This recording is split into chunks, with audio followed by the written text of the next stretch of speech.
नमस्कार विद्यार्थी मित्रों, एजुकेशन अड्डा बाई पवन सर में आपका स्वागत है। कक्षा 12 अर्थशास्त्र विषय से संबंधित जैसे कि हम पहले भी एक एक वाक्य विकल्प वाले प्रश्नोत्तर की चर्चा कर रहे हैं, उसी पर आज फिर चर्चा होगी। लगभग 30 क्वेश्चन आपके पास पहुंचेंगे और कुल मिला जुला के 300 क्वेश्चन हो जाएंगे। ठीक है, तो विद्यार्थी मित्रों, आज जो है क्वेश्चन नंबर 271 से शुरू होगा।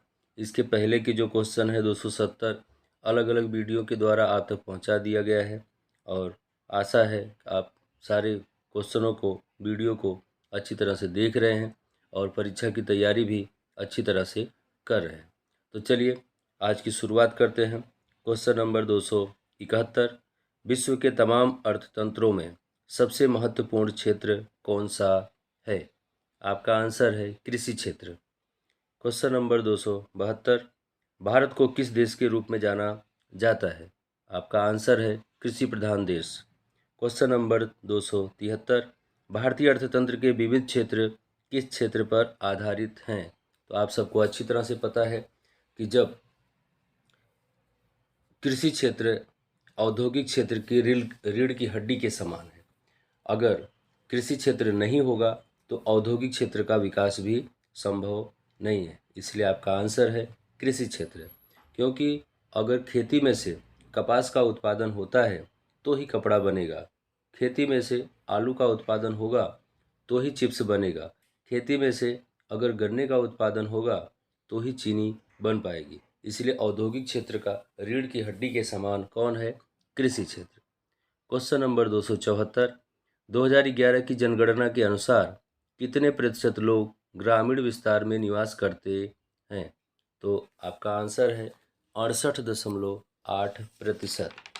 क्वेश्चन नंबर 275, भारत में किस पंचवर्षीय योजना से औद्योगिकीकरण का प्रयत्न किया जा रहा है? आपका आंसर है द्वितीय पंचवर्षीय योजना 1956 से। क्वेश्चन नंबर 276, 1950-51 में भारत में राष्ट्रीय आय कृषि क्षेत्र में कितना था? आपका आंसर है 53.1।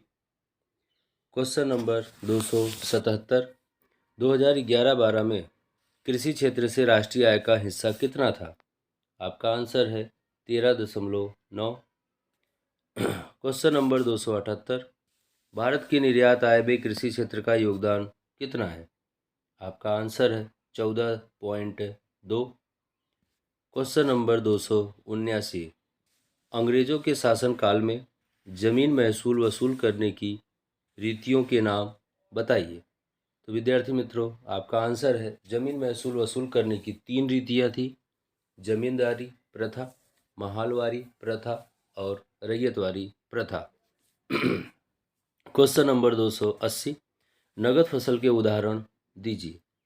आपका आंसर है तिलहन, जिसमें मूंगफली, तिल, सोयाबीन, सरसों इत्यादि का समावेश होता है। इसके अलावा नगद फसल में गन्ना, रबर, कपास, सन, पिपरमिंट ये सब का समावेश होता है। क्वेश्चन नंबर 281, कृषि उत्पाद के संग्रह के लिए किस निगम की स्थापना की गई? आपका आंसर है राष्ट्रीय गोदाम निगम और राज्य गोदाम निगम। क्वेश्चन नंबर 282, राष्ट्रीय आय अर्थात क्या? आपका आंसर है उत्पादन के साधनों द्वारा वर्ष दरमियान उत्पादित हुई वस्तुओं और सेवाओं के मूल्य को राष्ट्रीय आय कहते हैं। क्वेश्चन नंबर 283, जनसंख्या का भार किसे कहते हैं? आपका आंसर है जब मर्यादित क्षेत्र या विस्तार में जनसंख्या का बड़ा हिस्सा निवास करता हो अथवा रोजगारी का आधार रखता हो, तब उस क्षेत्र या विस्तार को जनसंख्या का भार कहते हैं। क्वेश्चन नंबर 284, हरित क्रांति किसे कहते हैं? आपका आंसर है सिंचाई, खाद, बीज, जंतुनाशक दवाई यंत्रों द्वारा कृषि क्षेत्र में टेक्नोलॉजिकल विकास किया गया, उसे हरित क्रांति कहते हैं। क्वेश्चन नंबर 285, प्राथमिक क्षेत्र में किसका समावेश होता है? आपका आंसर है प्राथमिक क्षेत्र में कृषि, फसल, मुर्गी पालन, मत्स्य पालन, पशुपालन आदि का समावेश होता है। क्वेश्चन नंबर 286, कृषि उत्पादकता किसे कहते हैं? तो विद्यार्थी मित्रों, आपका आंसर है प्रति हेक्टर उत्पादन को कृषि उत्पादकता कहते हैं। क्वेश्चन नंबर 287, संस्थाकीय परिबल किसे कहते हैं? आपका आंसर है भारत का किसान जिस संस्थाकीय ढांचे में रहकर काम करता है उन्हें असर करने वाले भौतिक, सामाजिक, आर्थिक और कानूनी परिबलों को संस्थाकीय परिबल कहते हैं। क्वेश्चन नंबर 288, नाबार्ड का पूरा नाम बताइए। तो आपका आंसर है national bank for agriculture and rural development. आपको बता दूं कि नाबार्ड की स्थापना 1982 में हुई थी। क्वेश्चन नंबर 289, बैंकों का राष्ट्रीयकरण कब कब किया गया? आपका आंसर है बैंकों का राष्ट्रीयकरण 1969 और 1980 में किया गया। क्वेश्चन नंबर 290, भारत में सिंचाई की सुविधा बढ़ाने के लिए किस योजना की रचना की गई? तो आपका आंसर है भारत में सिंचाई की सुविधा बढ़ाने के लिए सिंचाई क्षेत्र विकास योजना और आंतरिक ढांचा के विकास भंडार की रचना की गई। क्वेश्चन नंबर 291, भारत में आधुनिक खेती की शुरुआत कब से की गई? आपका आंसर है 1966 से। क्वेश्चन नंबर 292, IADP का पूरा नाम लिखिए, बताइए। आपका आंसर है incentive agriculture district programme. Question number 293, ICAR जिसे शॉर्ट में हम ICAR के नाम से जानते हैं उसका नाम बताइए। तो Indian council of agriculture research.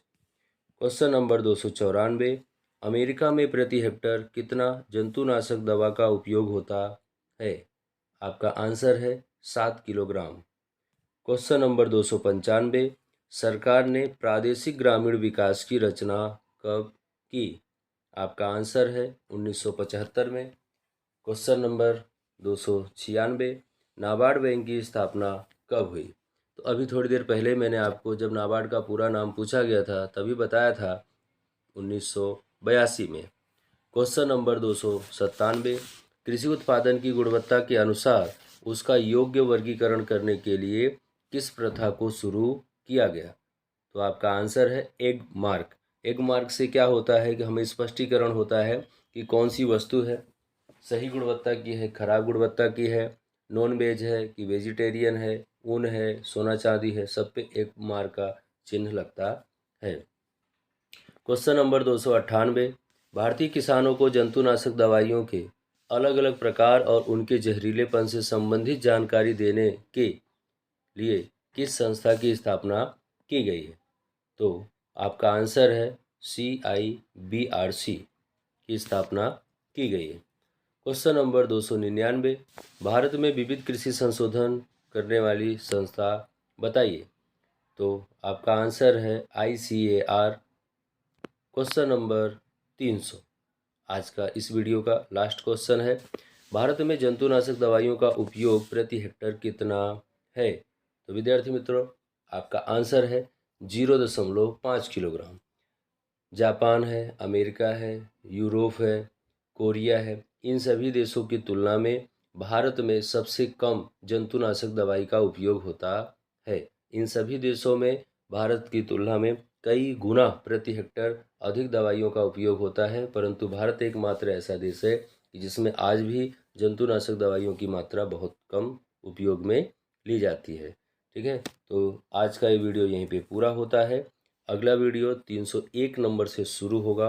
2 video में 399 क्वेश्चन आप तक पहुंच जाएंगे और ये विकल्प और एक एक वाक्य के जो भी हैं बोर्ड की एग्ज़ाम की तैयारी के लिए, अन्य कोई एग्ज़ाम की तैयारी के लिए क्वेश्चन आंसर आपको ऐसे मिलते रहेंगे। आप जुड़े रहें, अच्छी तरह से तैयारी करें। धन्यवाद।